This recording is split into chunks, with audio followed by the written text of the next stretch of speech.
Bismillahirrahmanirrahim. Assalamualaikum warahmatullahi wabarakatuh. Alhamdulillahis samiil alim.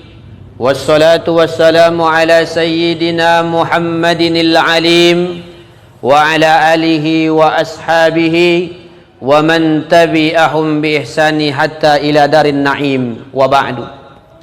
Ahibail kiram, jamaah qabla juhur yang insyaallah dimuliakan oleh Allah Subhanahu wa taala.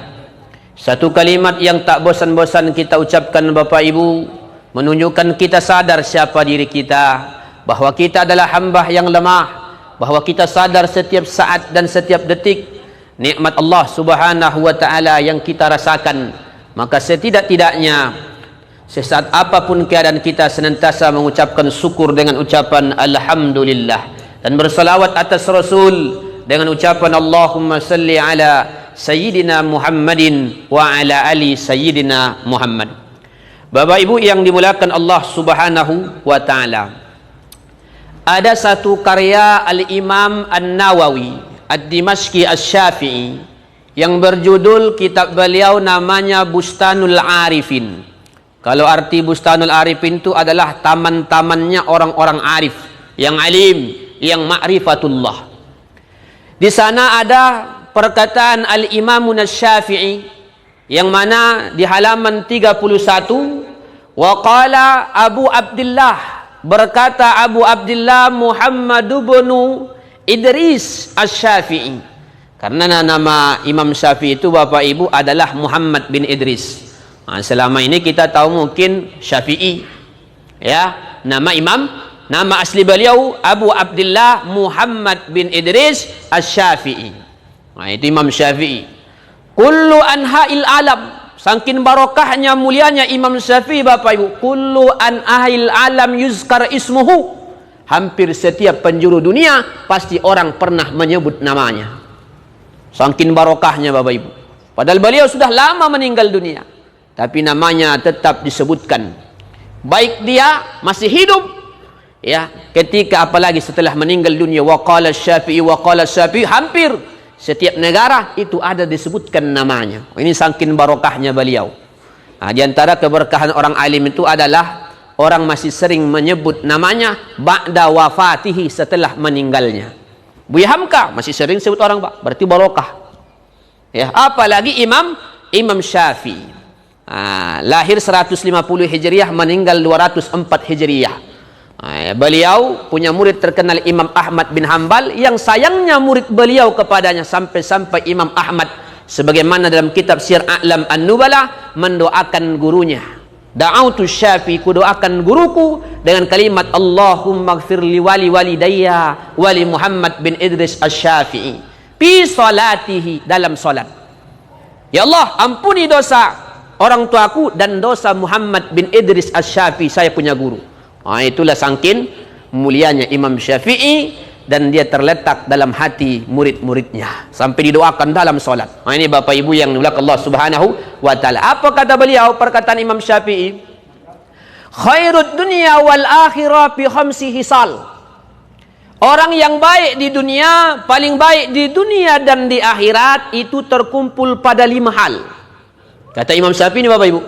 Jadi khairun fid dunya wa khairun fil akhirah. Khairun fid dunya wal akhirah.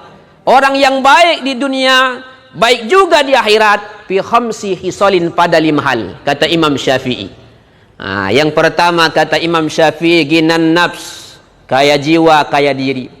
Yang kedua kaful adha, dia nggak pernah caci maki, menahan, menyakiti orang. Kaful adha. Yang ketiga kasbul halal, sumber hartanya, sumber pekerjaannya yang halal, rizkinya asalnya yang halal. Ini kebaikan di dunia dan kebaikan di akhirat. Yang keempat, walibasuhu taqwa, pakaiannya adalah takwa. Kesehariannya adalah perbuatannya perbuatan orang yang takut kepada Allah. Wasiqatu lillahi ta'ala, dan orang yang istiqamah dan teguh pendirian di dalam agama Allah subhanahu wa ta'ala. Model orang macam ini, kata Imam Syafi'i, Bapak Ibu, orang yang khairun fid dunya wa khairun fil akhirah. Orang yang baik di dunia dan di akhirat. Inilah modelnya, 5 ini. Kalau ada pada diri kita ini, inilah orang yang paling baik, kata Imam Syafi'i. Karena sesuai juga Bapak Ibu dengan doa kita dalam Quran. Wa minhum may yaqulu rabbana atina fid dunya hasanah wa fil akhirati hasanatan wa qina azabannar. Ya.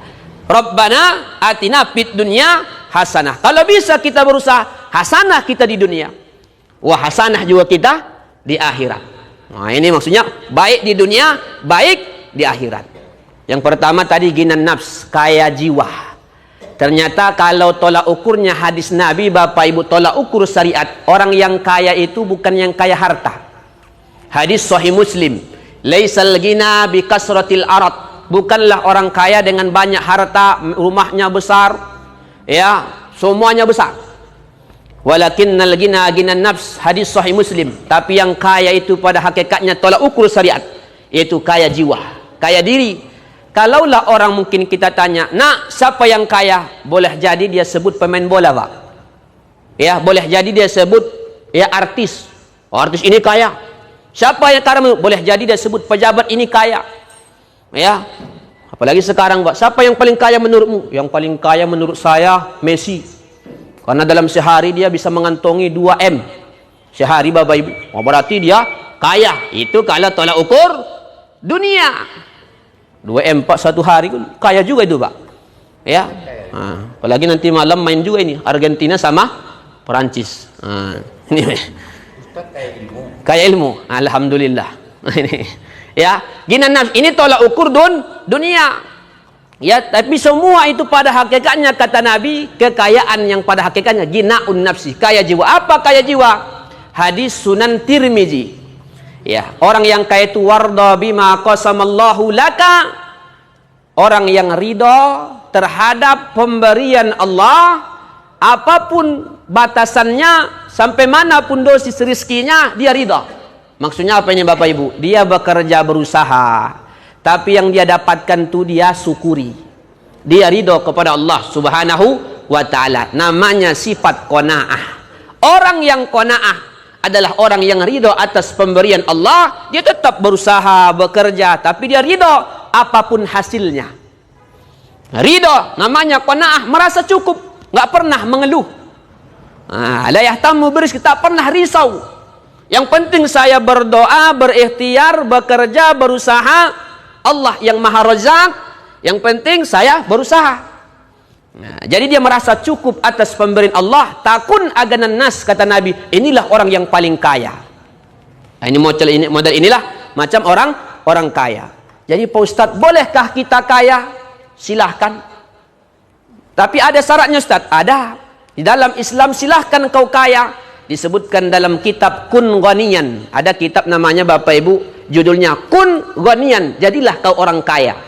Tapi niatnya dalam kitab ini disebutkan, Bapak Ibu, wahai umat Islam, silahkan cari kekayaan. Tapi pertama niatnya, kata beliau, pertama niatmu mesti li ada zakat, supaya kau ini bisa menunaikan zakat. Kalau kau tak kaya, gimana kau berzakat? Ini Bapak Ibu. Yang kedua, hifzul akidah. Silahkan kau kaya, tujuannya menjaga akidah. Makanya wakadal, hampir-hampir saja kemiskinan itu, wakadal pakru ayyakuna kafiran. Ya, hampir saja kepakiran itu mendekati kekufuran. Berapa banyak saudara kita, Bapak Ibu, yang mungkin tinggal di pinggiran-pinggiran pelosok sana, yang disogok dengan satu kardus Indomie, dia jual akidahnya, dia pindah akidah. Tapi kalau kita orang kaya, maka kalau kita kaya berkecukupan, ya diantaranya niatnya adalah hifzul akidah, menjaga akidah, khususnya ahlu sunnah wal jamaah. Yang ketiga, niatkan kita kaya, tujuannya untuk apa? Ya, li iqamatil hajj, supaya kita ini bisa melaksanakan haji. Karena ada namanya ibadah badaniyah, ada namanya ibadah maliyah, harta. Kita kalau nggak punya harta Bapak Ibu, gimana kita mau haji Pak? Ya, jadi niatnya itu. Yang keempat diantara niatnya dalam kitab ini, ya, untuk apa? Supaya linasrid dakwah, supaya mudah tersebarnya dakwah. Khusus para ulama, para ustadz, silahkan kau cari kekayaan supaya kau lebih gampang menyebarkan dakwah. Kalau dia nggak punya kecukupan Pak, dia masih sibuk mencukupi nafkah perut anak istrinya. Tapi dia kalau sudah berkecukupan dakwahnya, sambil berdakwah mengajak orang ke jalan Allah, sekaligus dia memberikan sesuatu kepada orang-orang fukara dan miskin. Jadi lebih efektif penyebaran dakwah. Nah, ini diantara niat, ya, orang Islam itu kalau ingin menjadi orang kaya. Ini jangan diabaikan. Nah, ini Bapak Ibu yang dimuliakan Allah Subhanahu wa taala. Yang kedua kata Imam Syafi'i, kaful adza. Ya, jangan pernah menyakiti orang. Apalagi sesama muslim. Ya, jangankan sesama muslim, walau kana kafiron, sekalipun dia kafir, jangan pernah sakiti. Apalagi orang Islam. Kata Imam Suyuti atau Imam Sulaiman Al-Bujarimi dalam kitabnya Arba'atun min su'il khatimah, 4 tanda orang ini bisa mati su'ul khatimah. Pertama diantaranya mengabaikan at-tahawunu bis shalah wa sabru hamr minam khamar, kalau tak sempat bertaubat, uququl walidain, durhaka kepada orang tua, meninggalkan salat. Yang keempat, azal muslimin, menyakiti orang muslim. Kalau tak bertaubat sebelum mati, alamat su'ul khatimah, kaful adza. Yang ketiga kata Imam Syafi'i, wa kasbul halal, usahakan cari yang halal. Usahakan cari yang halal. Ya, usaha yang halal ini bukan sekadar usahanya yang halal Pak, pekerjaannya, menafkahinya pun, ya, aplikasi dari nafkah yang apa ini mesti halal juga. Nah, ini apalagi akhir-akhir ini Pak, bukan menyindir ini Pak ini. Ya, kita sebagai penceramah mesti diingatkan, kita pencinta bola juga Pak. Tapi berapa banyak orang yang dia cari sebenarnya halal Pak. Tapi karena terlalu berlebihan cintanya, nih saya 2 juta. Menang nanti malam ini, ya saya Argentina. Saya pasang berapa? 2 juta. Saya pasang 4 juta. Bagi yang kawan yang lain Pak. Ya, saya Perancis, walaupun tukang jajah kata dia. Perancis. Ini.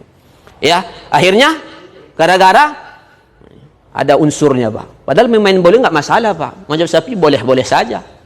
Tapi ketika dibuat ajang ini berlebihan, ini bermasalah. Apalagi ingat kalimatnya. Kalimatnya hati-hati, jangan sempat ungkapkan kalimat nanti kalimat pasti menang nanti 4-0 begitu Pak. Hati-hati itu Pak. Ya, mudah-mudahan 4-0. Begitu kalimatnya. Mudah-mudahan 4-0. Nanti jangan 4-0. Hati-hati. Ya, wa kasbul halal. Kasbul halal baru kemudian adalah walibasu taqwa. Perbuatannya perbuatan orang yang takwa, kemudian istiqamah di jalan agama Allah Subhanahu wa taala. Ini semua khususnya masalah, ya, usaha yang halal ini sudah diingatkan oleh Nabi. Nanti sayati fi akhir zaman, akan datang nanti di akhir zaman orang tak peduli lagi, la yubali, tidak lagi peduli dia usahanya apakah anil halal wa anil haram, apakah dari halal atau dari haram. Ya, contoh Bapak Ibu, usahanya dibukanya diskotik di Panam tuh Pak, dibukanya tempat-tempat maksiat. Ya, orang memang awalnya mungkin bekerja, ya, baik dia Pak, halal, tapi diaplikasinya kepada yang tidak halal. Ya, dia buatnya, ya, dibukanya tempat-tempat maksiat yang jelas-jelas kemaksiatannya izhar. Karena maksiat itu kalau sudah terang-terangan, apalagi dimediakan, apalagi dipiralkan, inilah yang kata Imam Ibn Abbas, mengundang balanya Allah Subhanahu wa taala. Kalau bala sudah datang, bukan hanya orang yang jahat yang kena, orang baik pun yang sekitar kita, orang soleh pasti kena. Naudzubillah. Mudah-mudahan negeri Melayu ini, ya, khususnya Pekanbaru ini dijaga Allah Subhanahu wa taala. Inilah yang bisa kami sampaikan perkataan Imam Syafi'i. Mudah-mudahan kita orang yang baik di dunia dan baik di akhirat, sesuai dengan doa kita, Rabbana atina fid dunya hasanah wa fil akhirati hasanah wa qina azaban. Assalamualaikum warahmatullahi wabarakatuh.